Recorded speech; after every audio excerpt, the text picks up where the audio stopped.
Ah, Lelo. Oh yo. Mwana. Ah, c'est bon.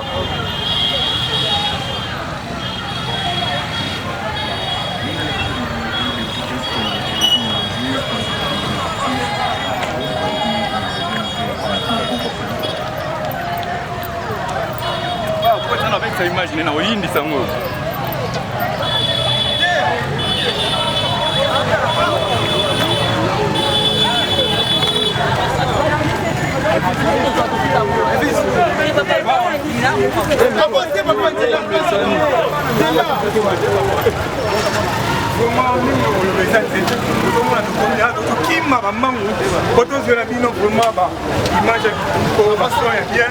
Merci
Banlangia our network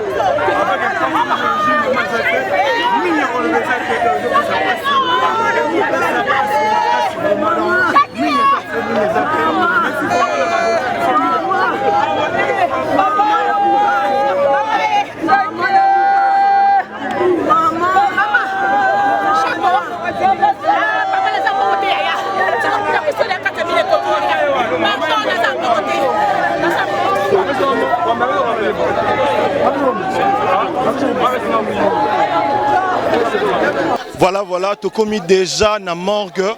Bolandi bino monde ni to longwe kuna na hôpital ya HG. Ah tu commis na morgue ya Kinoise. Na morgue ya Kinoise. Bozo mona comment est-ce que bat bazo lela. Tu bozo mona ndenge bat bazo lela zo sala pasi. Comment à niveau bat bazo lela Mama Chako.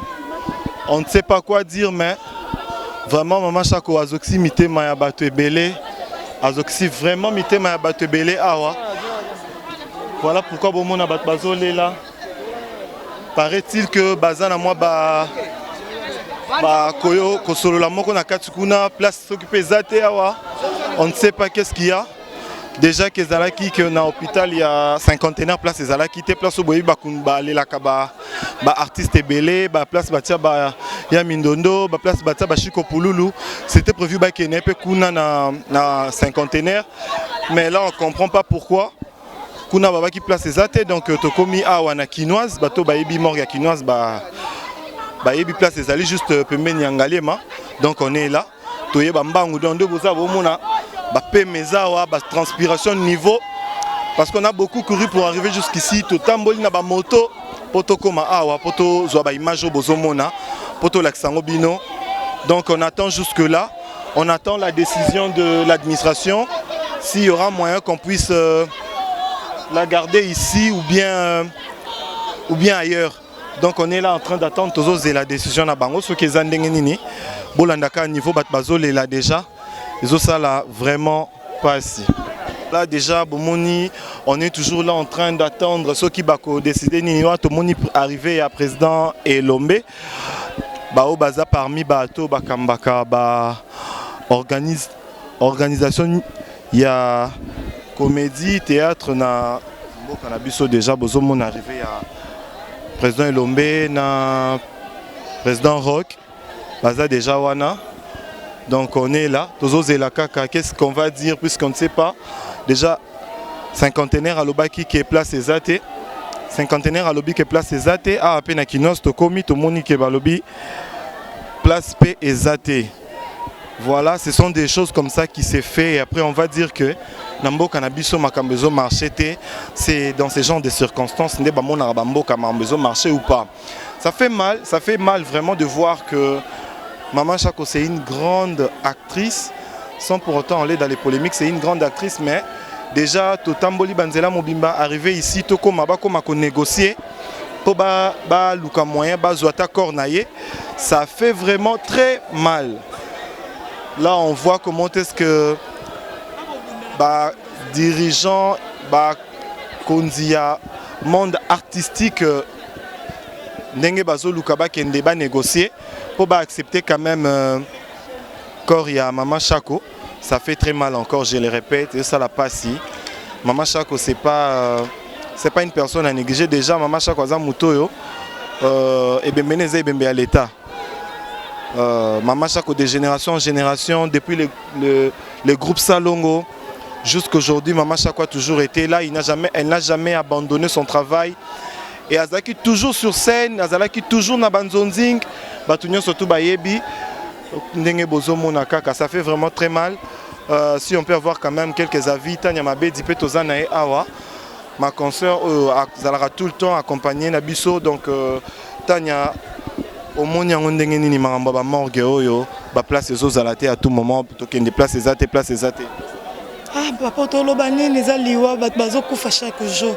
Pour la mukaboye bato bakufi, la muka. Ah, c'est parce que tu veux que tolaki lundi, tu as qui na fête Daniel, tu veux que le maman otika biso.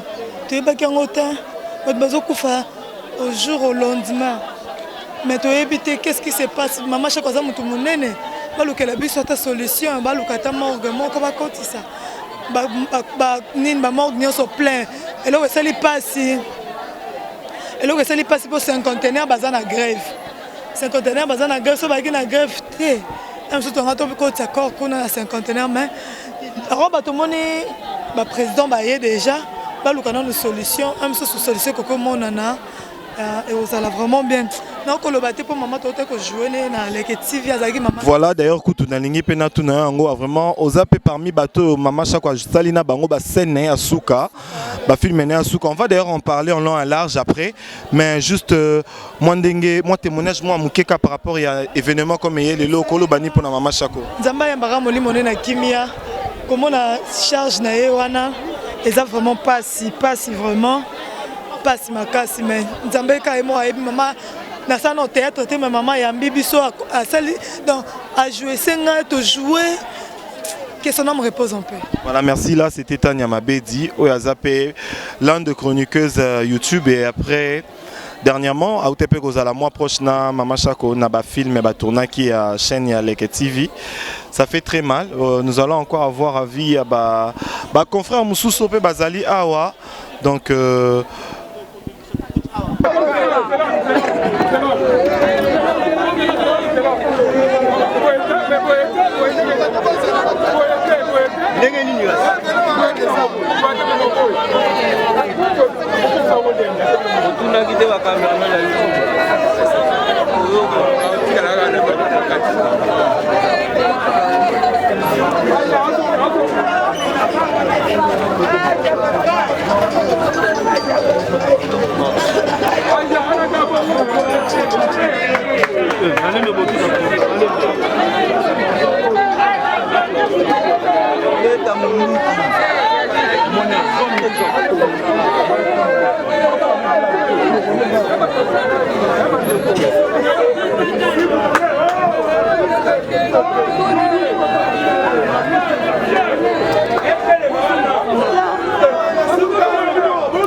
Tongo Liziba TV, Tongo Liziba TV.